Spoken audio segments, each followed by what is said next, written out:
শুভ সকাল বন্ধুরা, কেমন আছো তোমরা সবাই? আশা করছি তোমরা সবাই খুব ভালো আছো আর আমরাও ভালো আছি। আমার আরও একটি নতুন ভিডিওতে তোমাদের সবাইকে অনেক স্বাগত জানাই। আজ হচ্ছে শনিবার আর এখন বাজে ঘড়ির কাঁটায় ওই সকাল 6:30 মতো। তবে চলো আজকের ভিডিওটা এখন থেকেই শুরু করছি। আশা করি ভিডিওটা তোমাদের ভালো লাগবে। তো বাইরে যে রোদ উঠেছে দেখে কিন্তু মনে হচ্ছে না জানি কত বেলা হয়ে গেছে, কিন্তু না বন্ধুরা, এখনও এই 6:30 মতো বাজে।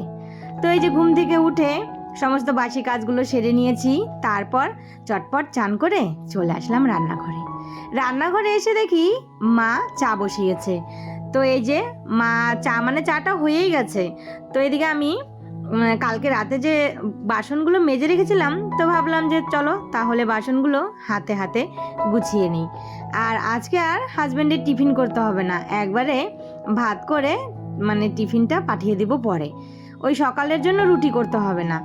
তো এদিকে তাড়াতাড়ি করে বাসনগুলো গুছিয়ে তারপর গামলাটা খালি করে নিলাম। আর ওইদিকে মার চা হয়ে গেছে। আর এই যে মালপোয়া, এই মালপোয়া দিয়ে চা খেতে কিন্তু বেশ ভালো লাগে। আর সত্যি বলছি বন্ধুরা, মালপোয়াগুলো কিন্তু বেশ হয়েছে খেতে, একদম নরম হয়েছে। ওই যে ময়দা দিয়ে করেছি না, আর ময়দা সুজি দিয়ে করলে কিন্তু দেখবে খেতে নরম হয় আর কিন্তু ভালো হয়। তো মা আজকে চা করেছে সবার জন্য দুধ চা, আমিও আজকে দুধ চাটাই খেয়েছি।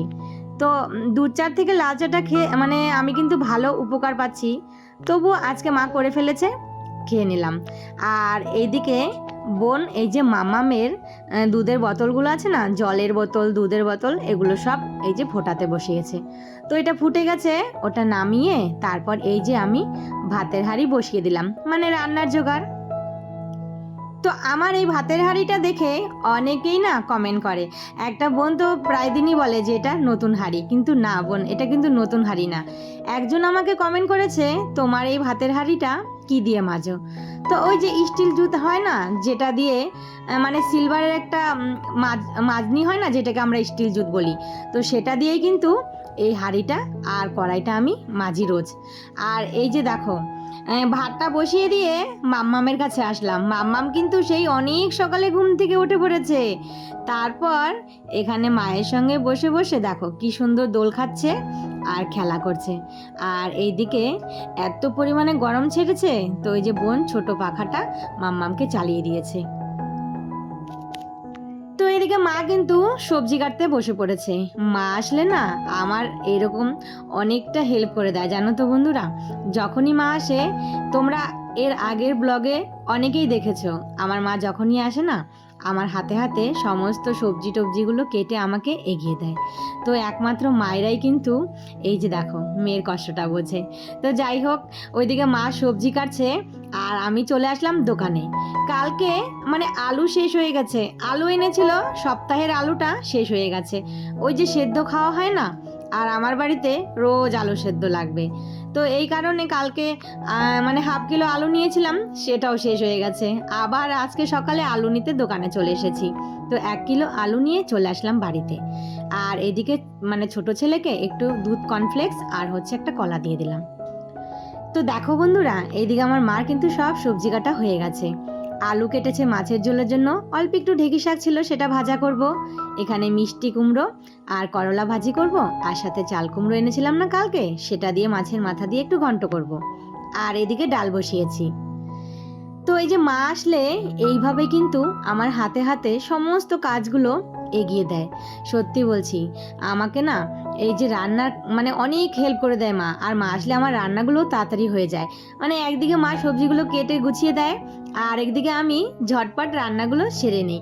তো দুটো কড়াই কিন্তু আমি বসিয়ে দিয়েছি। একটাতে মাছের মাথা ভেজে ঘন্ট চাল কুমড়োর বসিয়ে দিয়েছি, আর এদিকে কিন্তু চাল কুমড়োর ঘন্টটাও আমার হয়ে গেছে। আর একদিকে বসালাম হচ্ছে ঢেঁকি শাক ভাজি। তো মা তো সকালে না রুটি খায়, তো বললাম যে রুটি বানিয়ে দিই। তো মা বললো এই যে গোলা রুটি খাবে, তো 2টো গোলা রুটি বড় বড় মার জন্য করে দিলাম।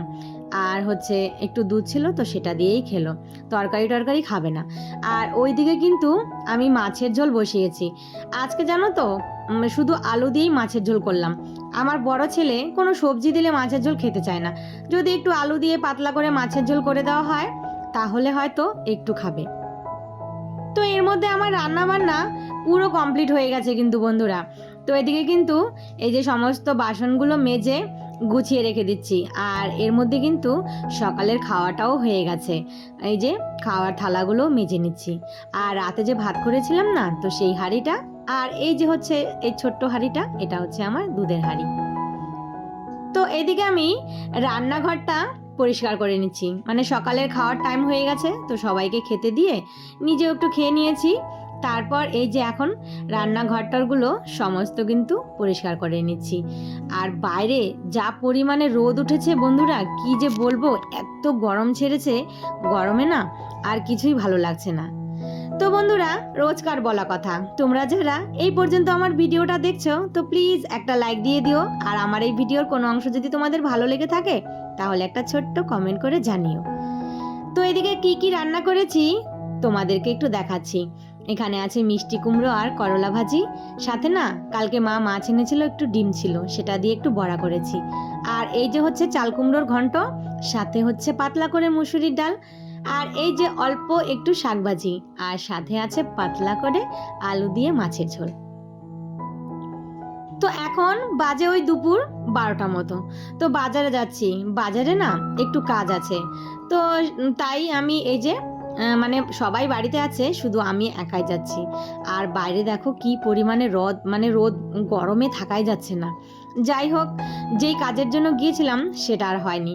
তো এখানে মা টাকা দিয়ে দিয়েছিল আমার দিদার জন্য ওষুধ নিতে, তো এখান থেকে ওষুধ নিলাম। আর ছোট ছেলের জন্য একটা হরলিক্স দেখলাম, তো ছেলে বলেছিল ওই ভ্যানিলা ফ্লেভারের একটা হরলিক্স, তো সেটা না পেলাম না। তো সেটা যদি পেতাম তাহলে একটা হরলিক্স ওর জন্য নিয়ে যেতাম, কিন্তু সেটা আর হলো না। তো আর দুটো দোকান দেখেছি কিন্তু পাইনি। তো চলো বন্ধুরা, আবার বাড়ি গিয়ে তোমাদের সঙ্গে কথা হচ্ছে।